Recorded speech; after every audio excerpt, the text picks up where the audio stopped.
I'm Stephen Dial in Dallas. I'm Greg Grugan in Houston. And I'm Rudy Koski in Austin, and this is Texas, The Issue Is. Since the 2020 election, there has been a bigger spotlight on election officials across the country. I recently sat down with Texas Secretary of State John Scott to talk about voter confidence, and we took a look at the first part of early voting in Texas. It's going to count, and then nobody's going to do anything to take their vote away. People like Hyder Garcia in Tarrant County, they've received death threats, and there's been more public records requests challenging election results. First off, as the Secretary of State of Texas, was there a secure and safe election in 2020?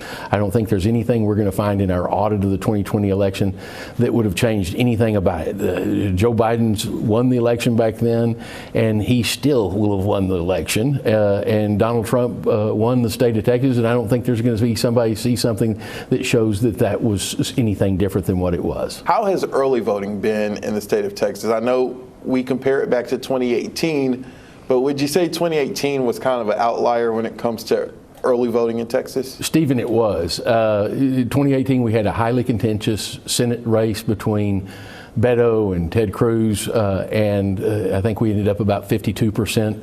If you look back at other midterm elections, the normal turnout somewhere in the mid 30 percentiles. So I would expect this to be more in the normal range, somewhere in the 35, 36, 37%. The first week of early voting in Texas for this election, nearly 3 million voters. Is that a good number? Is that a low voter turnout, or does it seem like just a typical Texas midterm turnout? It would be very consistent with what would be a typical one. We're seeing mail ballots coming in a little lower, especially if you compare it to something like 2020, which is, was a presidential and was a unique event because it was during COVID. There's been some concern, some social media talk about your office's actions, specifically in regards to Harris County. What's going on down there that you felt the need to send some observers to, I don't want to say intervene, but Harris County is being looked at a little different than Dallas County? What we found was there were 14 of those mobile ballot boxes, or MBBs, that did not have the same chain of custody that we saw with the others. And therefore, we raised that issue with them in person, but we've also wanted to elevate and make sure that this coming election, that they focused especially on chain of custody so that we don't have those questions.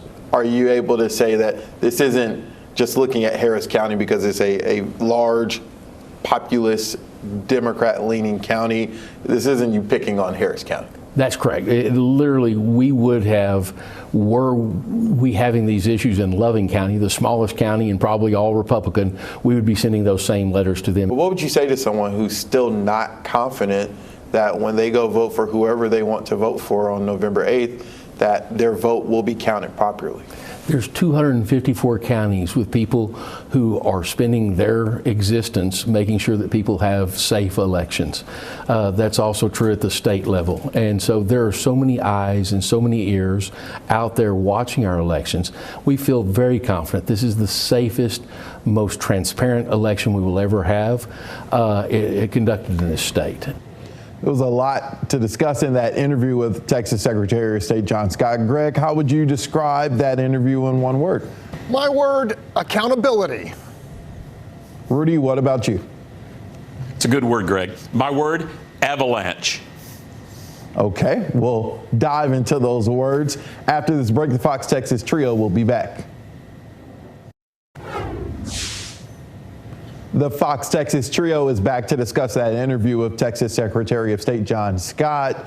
Greg, John Scott basically said that 2018 was an outlier, and that's what I've been hearing from political scientists here in North Texas and around the state, that turnout was just totally different in 2018 compared to other midterms. With that in mind, do you think voter energy is just outright lower right now as it pertains to early voting? Yes, Stephen, overall, there's no question it's down, off by roughly 20% statewide. More critically for Democrats, African-American voters just aren't very interested this cycle, with no black candidates running statewide. And despite a massive effort to energize youthful voters, 18 to 29-year-olds are once again underperforming in a big way, at least in the early vote. I saw numbers this week that had nearly 3 out of every 4 early votes cast coming from Texans over the age of 50, with Republicans outpacing Democrats by 12 full points. Rudy, we know that, especially for the Democrats, Beto O'Rourke and the rest of the Democratic ticket, they are really going to need turnout in a midterm year where typically, the party in control doesn't do well. So with that said, and a majority of Texans starting to vote early more and more often, should we expect any long lines on Tuesday? Yeah, Stephen, I really, going off of what Greg said, it feels like that there was all this energy and then the gates open and the Democrats just stumbled out of the gates. It's really weird, perplexing. But Democrats apparently will need some kind of big change, which is why my one word earlier was avalanche.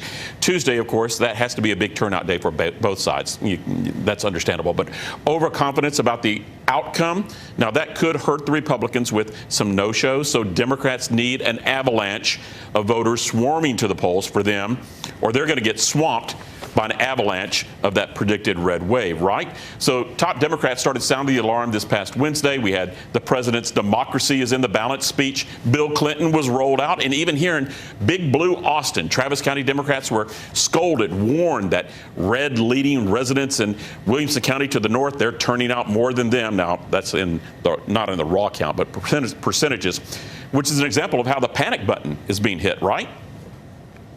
Rudy, you used a lot of buzzwords, swamped, swarmed.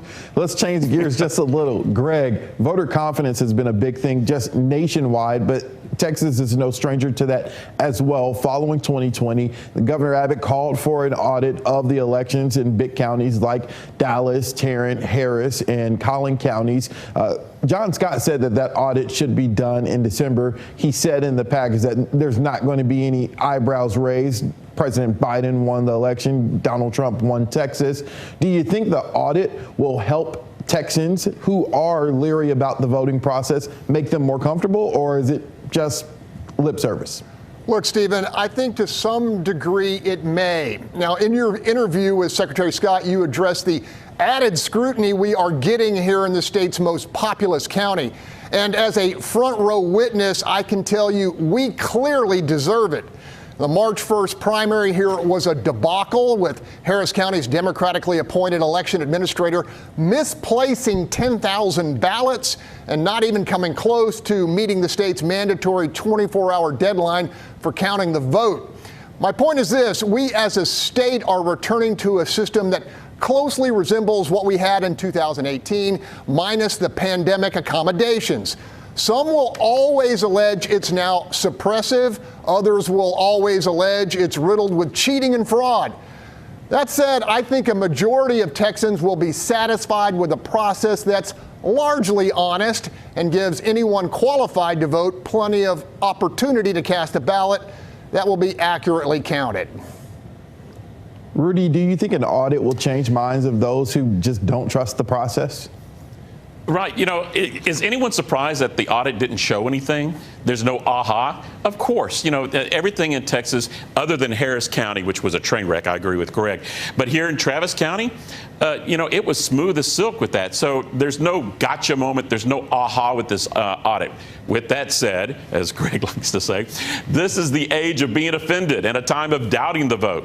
So I don't see that changing. So on Wednesday, what's going to happen? Well, there's still going to be some Republicans talking about voter fraud, despite what Scott did, throwing cold water on that, at least mass fraud. And if the polls prove out to be right and there's going to be this big hammer at the ballot box for the Democrats, you can expect the Democrats to crank out the claim of voter suppression.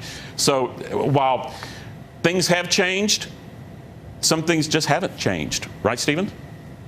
Okay, one word answer. Greg, will Democrats win any statewide race in Texas? No. Rudy, one word. Will Democrats control Congress? No, but my wishy-washy tie-dye answer is maybe to both questions. How's that? You see how he had to get more in? To see this interview and any of our other interviews for Texas, the issue is you can go to our station's YouTube channels. And you can continue the conversation with us on social media. Join us next week as we break down the winners and losers from Tuesday's election. And remember to let us know what you think the issue is.